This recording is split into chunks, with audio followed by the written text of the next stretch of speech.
Dans Creed 3, Adonis Creed enseigne à sa fille Amara quelques mouvements de boxe. Pendant l'entraînement, il lui dit que certaines personnes considèrent que la boxe est un sport violent, mais qu'elles ont tort. La boxe, c'est une affaire de timing et de précision. Amara écoute et apprend en regardant les combats de son père. Les yeux au beurre noir et les combattants crachant du sang dans un seau ne l'effraient pas. Cependant, lors du match qui oppose Damien Anderson à Félix Chavez, elle détourne le regard. Sa mère Bianca décide de la faire sortir du stade car le combat auquel elle assiste n'est plus de la boxe. C'est une bagarre, une rixe, c'est violent. La différence entre une démonstration de force et de compétence et un combat violent et la ligne de crête qui sépare les deux est un thème récurrent dans Creed 3. Par extension, le film pose la question de la définition de la violence. Comment différencie-t-on ce qui est violent et ce qui ne l'est pas? Est-ce que Adonis a raison de dire que la boxe n'est pas un sport violent, alors que cette idée paraît complètement contre-intuitive pour un sport qui laisse ses athlètes sanglants et brisés physiquement? Le concept de violence est si large et comprend tant de situations différentes que les philosophes peinent à lui trouver une définition qui soit consensuelle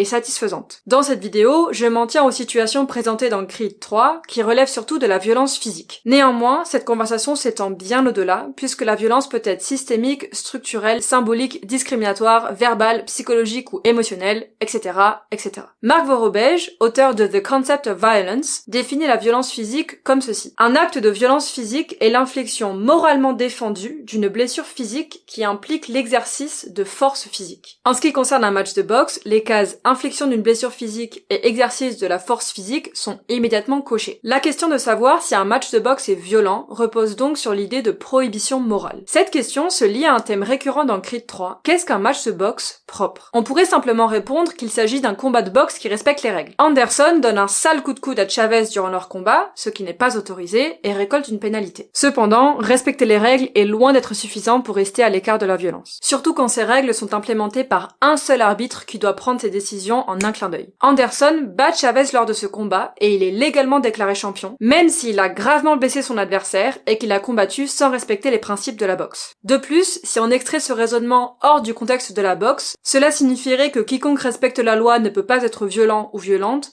et je pense que personne n'a envie d'arriver à cette conclusion. Donc, pour qu'une chose soit moralement interdite, il faut qu'elle fasse plus que désobéir aux règles. Dans une veine un peu kantienne, Creed 3 met en avant nos intentions comme un facteur déterminant dans la moralité de nos actions. Pourquoi on se bat importe autant que le combat lui-même. Les intentions de Damien sont présentées comme illégitimes dans le monde de la boxe. Il veut que le combat devienne une bagarre, il combat parce qu'il n'a rien à perdre, etc. Ses intentions sont la cause de la désinhibition dans ses coups. Il ne combat pas pour des raisons acceptables et c'est ce franchissement des limites morales qui le rend violent. Cette considération ne s'arrête pas à Damien. L'exploration de ce thème, pourquoi combattre, se fait également à travers Adonis et Amara. Un autre exemple se trouve au début du film, lorsqu'Amara met un coup de poing à une camarade de classe qui s'est moquée d'elle. Alors que Bianca rejoint l'instituteur sur l'idée qu'Amara a surréagi, Adonis considère qu'elle était légitime de se défendre. Comparer cette séquence à celle de Damien questionne sur les différences d'interdiction morale entre ces deux combats. Y a-t-il une différence entre combattre pour se défendre et combattre pour attaquer? Et si oui,